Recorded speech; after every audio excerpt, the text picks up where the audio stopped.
फ़िलहाल यकीन से नहीं कहा जा सकता कि भिंडी ज़्यादा लेज़दार होती है या अरवी, अलबत्ता तहकीक जारी है।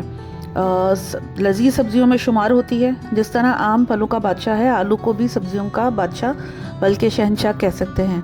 साजिश की तरह ये सतह ज़मीन से नीचे ही पलता रहता है। गोश्त के साथ ये हर सब्ज़ी में मिलाकर पकाया जा सकता है और इसी तरह की एक लजीज रेसिपी हम आपके साथ आज शेयर करने जा रहे हैं। आज हम बना रहे हैं भिंडी आलू की सब्ज़ी और ये इतनी आसान रेसिपी है कि 13 साल की फ़रेबा भी इसे बना सकती है। वैसे ये रेसिपी वही बना रही है और आपने घबराना नहीं है। सबसे पहले भिंडी अच्छी तरह धोकर छोटे छोटे पीसेस में काट लेना है। आलू को भी छोटे छोटे क्यूब्स में काट लें। फिर एक पैन में तेल गरम करें। पहले भिंडी डालें और हल्की सी क्रिस्प होने तक फ्राई करें। जब भिंडी अच्छी तरह फ्राई हो जाए तो उसे प्लेट में निकाल कर साइड पर रख लें। उसके बाद उसी पैन में आलू के पीसेस को फ्राई कर लें और जब फ्राई हो जाएं तो फिर उनको भी उस प्लेट में निकाल लीजिए। उसी गरम तेल में 1 चम्मच ज़ीरा और थोड़ी सी राई शामिल करें।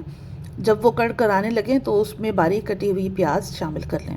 प्याज जब फ्राई हो जाए थोड़ी सी तो फिर उसमें टमाटर के छोटे छोटे कटे हुए पीसेस शामिल करें और उसके बाद बारी आती है तमाम मसाले शामिल करने की। आप थोड़ी सी हल्दी, पिसा हुआ हरा धनिया और नमक और हस्बे ज़ायक़ा लाल मिर्च उसमें शामिल करें। अदरक लहसुन का पेस्ट शामिल करें और थोड़ा सा उसको भूनें। मसाला भून जाने के बाद उसमें 2 चम्मच दही शामिल कर लीजिए।